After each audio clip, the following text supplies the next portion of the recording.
We know that being taught by an effective teacher is important for improving student achievement.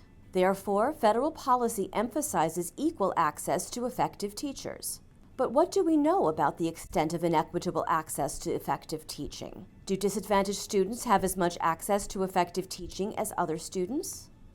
The U.S. Department of Education's Institute of Education Sciences commissioned Mathematica policy research to study this question, focusing on English language arts and math in grades 4 through 8 over a 3-year period from the 2008-2009 to 2010-2011 school years. The study includes 29 school districts across the country that are similar to the 100 largest districts in the U.S.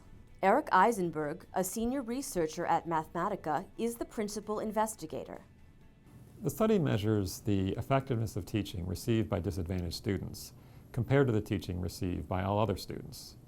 To measure effective teaching, we used a value-added approach, which allows us to identify each teacher's contribution to student achievement growth, accounting for factors that are outside the control of the teacher.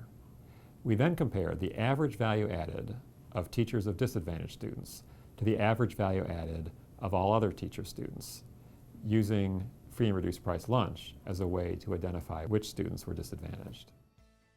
The study team examined access to effective teaching within each district. They found that in the average district, disadvantaged students had less access to effective teaching in both English language arts and math. The differences were pretty stable over the 3 years we studied. To understand the size of these differences, we estimated how eliminating them would affect the student achievement gap.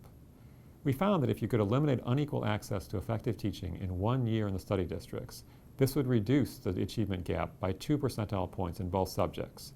For example, it would decrease it from 28 percentile points to 26 percentile points in English language arts.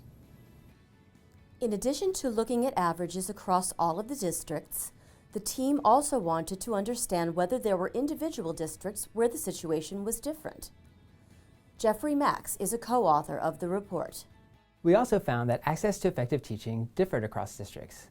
Although disadvantaged students received less effective teaching in 19 of the 29 districts for math, they had approximately equal access to effective teaching in the other 10 districts.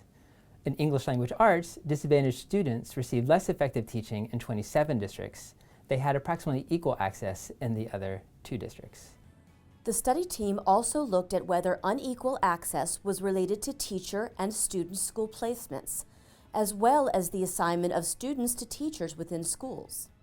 We found unequal access was related to both, but the way that teachers and students were spread across schools contributed more to unequal access than the way that principals assigned teachers to students within schools. Over the next 2 years, Mathematica will conduct additional research to better understand the hiring, mobility, and attrition of teachers, and will update these results through the 2012-2013 school year.